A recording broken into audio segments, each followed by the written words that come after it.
2023 में हम प्रवेश कर चुके हैं। नई साल की जश्न खत्म हो चुकी होगी। आप पिकनिक वगैरह भी निपटा चुके होंगे। अब हमें काम में लगना है, कुछ ऐसा काम करना है कि 2022 से हमारा 2023 बेहतरीन बीते, बेहतरीन हो, हम एक बेहतर इंसान बने। इस बीच आपको एक सोच भी रखना है कि हमारा देश के लिए भी ऐसा कुछ करना है जो हमारा देश भी एक बेहतर देश बने। हमारी जो आगे पीढ़ी आने वाली है, हमारे बच्चे को भी हम एक बेहतर देश दे पाए, बेहतर सोसाइटी दे पाए, जिसमें वो अच्छे से जी पाए, खुल के उभर सके, खुश रह सके। मैं किस मसले की ओर संकेत कर रहा हूं आप समझ चुके होंगे। साल के आखिरी दिनों में ललन टॉप के सौरभ द्विवेदी जी ने एक बेहतरीन वीडियो बनाया। उन्होंने बताया कि किस तरह मीडिया पूरा साल भर हिंदू मुस्लिम के बीच में जो दरार है, जो खाई है, उसको बढ़ाने की काम की है। आपको समझना पड़ेगा। देखिए पूरा वीडियो। हम सभी अदालतों की बात कर रहे थे।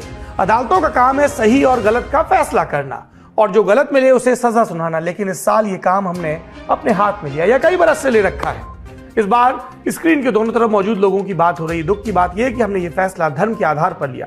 जिस आधार पर इस देश का बंटवारा एक बार हो चुका है, उसी आधार पर हम इसे एक बार फिर बांटने पर तुले हैं। हम क्या कह रहे हैं आपको अभी समझ में आ जाएगा। आफ्ताब नाम के एक लड़के ने अपनी प्रेमिका श्रद्धा की हत्या कर 35 टुकड़े कर दिए। जघन्य और अक्षम्य अपराध, कठोर से कठोर सजा मिलनी चाहिए। लेकिन आपको नहीं लगता कि इस खबर के सहारे दो धर्मों के बीच खाई को चौड़ा करने की कोशिश की गई?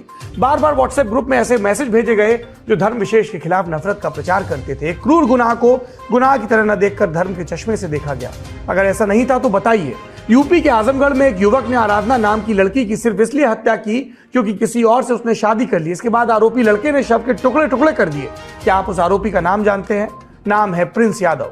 दिल्ली के पांडव नगर में अंजन दास को नशे की गोली खिलाकर हत्या की गई। शव के टुकड़े कर फ्रिज में रख दिए गए। क्या आपको इस केस के बारे में पता है? आरोपी उसका बेटा दीपक और पत्नी पूनम है।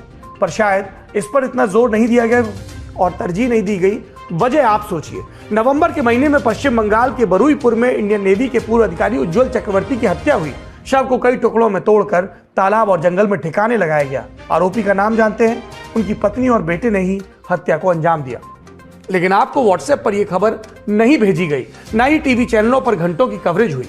11 दिसंबर को जयपुर की 64 साल की महिला की हत्या हुई। मार्बल कटर से शव के टुकड़े किए गए। आरोपी का नाम कितनों को याद है? और यह केस क्योंकि यहां आरोपी मुसलमान नहीं था, उनका अपना भतीजा अनुज था। यह उदाहरण इसलिए दिए क्योंकि आप सिर्फ खबर देखते हैं, किस खबर को किस मकसद से परोसा जाता है उसकी नीयत को शायद नहीं देख पाते। हम ये कहते हैं कि अपराधी कोई भी हो उसे सजा भुगतनी ही होगी, लेकिन धर्म का जिक्र करके अपराध को उससे नत्थी करके ये कहां से सही हो सकता है?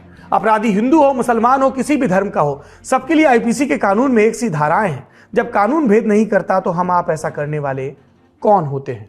ये वो विषय हैं जिन पर देश में बहस हुई या होनी चाहिए थी। इसी के साथ हमारी ईयर एंडर सीरीज की बड़ी खबर श्रृंखला यहां पर खत्म होती है।